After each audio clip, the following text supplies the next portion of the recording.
পরম দয়াল শ্রী শ্রী ঠাকুরের চরণে জানাই অনন্ত কোটি প্রণাম।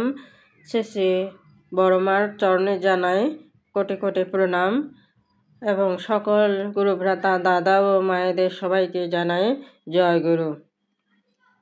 আজকে আমি লক্ষ্মী পূজা সম্পর্কে আলোচনা করছি। আগামীকাল 6 অক্টোবর কোজাগরী লক্ষ্মী পুজো, আর এই দিনে প্রত্যেক ঘরে ঘরে মা লক্ষ্মীর পুজো হয়ে থাকে।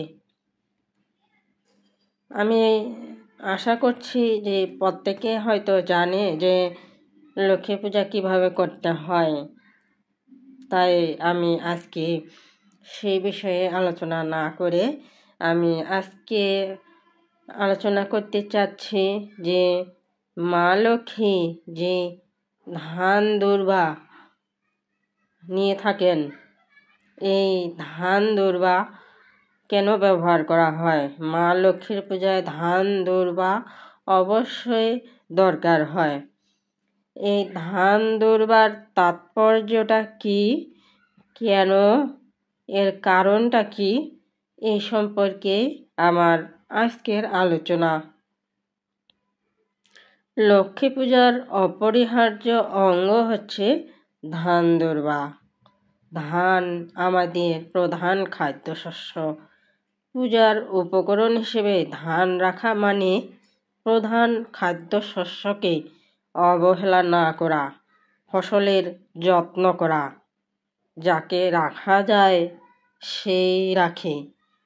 পূর্ব থেকে বিহিত প্রস্তুতি নিয়ে প্রাকৃতিক নানা বিপর্যয়কে এড়িয়ে কৃষিকাজে যথাযোগ্য সুব্যবস্থা করে ধান্যাদি ভালো উৎপাদনের ও সুরক্ষার ব্যবস্থা যদি করা হয়, তবে প্রয়োজনের সময়ে ধানও আমাদের মুখে খাদ্য যোগে আমাদের রক্ষা করে চলবে, এই কথা অতি নিশ্চয়ই।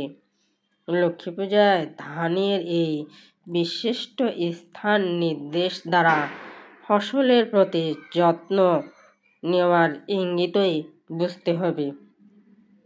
আর দুর্বা হলো সজীবতা ও মৃত্যুহীনতার প্রতীক।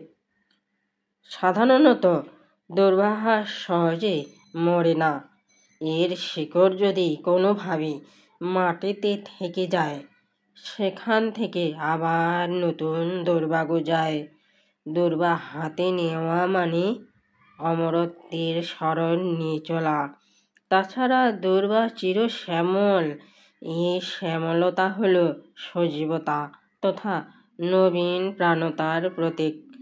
দুর্বা হাতে নেওয়ার ভেতর দিয়ে প্রাণবন্ত ও চির নবীনতাকেই বরণ করা হয়।